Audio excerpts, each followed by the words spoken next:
अब तक बहुत सारे नौजवान बहुत सारे तदफीन में जुड़े हैं, लेकिन इस मरहूम की जो दर्द भरी दास्तान है, मैं चाहता हूं कि आप भी सुने और तमाम इंसानियत भी सुने और इनकी हक़ दुआएं भी करें कि इंसान कैसे कैसे दर्द से सफ़र से गुज़रता है। जब ये अच्छा कमाते थे, केरला में रहते थे, सऊदी को गए थे, सऊदी को जाकर 90s की बात कर रहा हूँ, उस वक्त पर इनकी सैलरी 30,000 रुपये थी।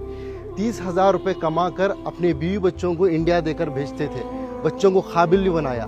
हम तो बार बार सुनते हैं कि माँ बच्चे को पेट में 9 महीने पालती है, लेकिन बाप जहन में ज़िंदगी भर पालता है, अपने औलाद के लिए कुछ भी कुर्बानी दे देता है। लेकिन जब बाप के पास पैसा आया, यानी इस मरहूम के पास, शमशुद्दीन साहब के पास, तो इन्होंने बीवी बच्चों को सऊदी को बुला लिया।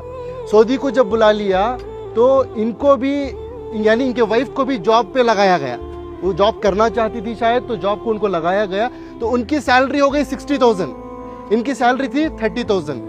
फिर कुछ ही दिन गुजरे, उनके पास कुछ पैसा आया, उनकी बीवी के पास, इनको अपनी ज़िंदगी से दूर कर दिया।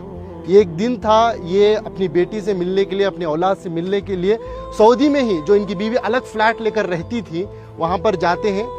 बाप अपनी बेटी की मोहब्बत में एंट्री लेता है, जाता है, बेटी दरवाज़ा खोलती है, बेटी बाप को देखती है, जैसे ही बाप को देखती है एकदम से दरवाजे को मूछ देती है। एक तमाचे की तरह इस मरहूम के चेहरे पर पड़ा। ये मैं नहीं कह रहा हूँ, ये इनकी खुद की ज़बानी है। मरने से पहले, कुछ दिन पहले इन्होंने इस वाक़े को बताया है। इसके गवाह हमारे इनायत साहब है, कहाँ है? हाँ, ये है। ये बता ये रहे हैं कि सऊदी से दिल दुखने के बाद, दर्द मिलने के बाद, बेंगलुरु के एक टॉप एरिया में, एक बिल्डिंग में एक मैनेजर के तौर पर काम करते थे। ये खुद उसके गवाह हैं कि एक मिलिट्री की तरह सिस्टम था इनका, उसूल आदाब के पक्के थे, बिना आयरन के कपड़ा नहीं पहनते थे।